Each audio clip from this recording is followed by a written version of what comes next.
June 25 ഭരണഘടനാ ഹത്യ ദിനമായി ആചരിക്കുമെന്ന് കേന്ദ്ര ആഭ്യന്തരമന്ത്രി അമിത്ഷാ.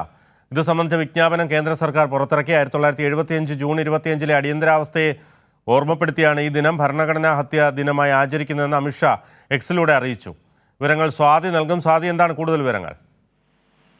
ബിനു, ഒരു രാഷ്ട്രീയ മുതലെടുപ്പിന്റെ ഭാഗമായി തന്നെയാണ് ഇത്തരത്തിലൊരു പ്രഖ്യാപനം കേന്ദ്ര സർക്കാരിന്റെ ഭാഗത്തുനിന്നുണ്ടാകുന്നത്.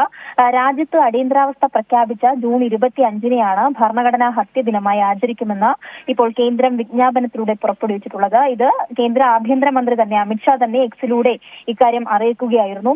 അമിത്ഷാ ഈ എക്സിൽ പങ്കുവച്ചിരിക്കുന്ന വിവരം അനുസരിച്ച് 1975 ജൂൺ 25 മുൻ പ്രധാനമന്ത്രി ഇന്ദിരാഗാന്ധി ഏകാധിപത്യ മനോഭാവത്തോടെയാണ് ഈ അടിയന്തരാവസ്ഥ പ്രഖ്യാപിച്ചതെന്നും ഭരണഘടനയുടെ ആത്മാവിനെ കഴുത്തുഞെരിച്ച് കൊലപ്പെടുത്തുകയും ചെയ്ത ദിവസമാണ്. അതുകൊണ്ട് തന്നെ ചെയ്യാത്ത തെറ്റിന്റെ ലക്ഷക്കണക്കിന് ആളുകളെയാണ് ആ അടിയന്തരാവസ്ഥ കാലത്ത് ജയിലിലടച്ചത്.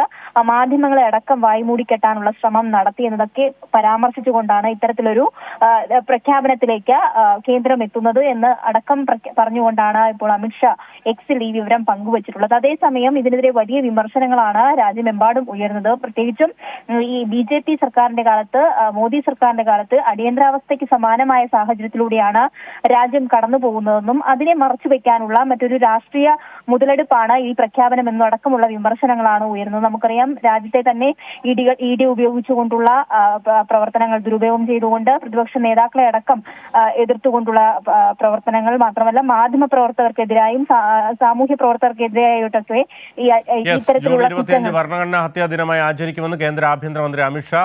ഇത് സംബന്ധിച്ച വിജ്ഞാപനം കേന്ദ്ര സർക്കാർ പുറത്തിറക്കി. 1975 ജൂൺ 25 അടിയന്തരാവസ്ഥയെ ഓർമ്മപ്പെടുത്തിയാണ് ഈ ദിനം ഭരണഘടനാ ഹത്യാ ദിനമായി ആചരിക്കുന്നതെന്ന് അമിത്ഷാ എക്സിലൂടെ അറിയിച്ചു. വിവരങ്ങളാണ് സ്വാതി നൽകിയത്.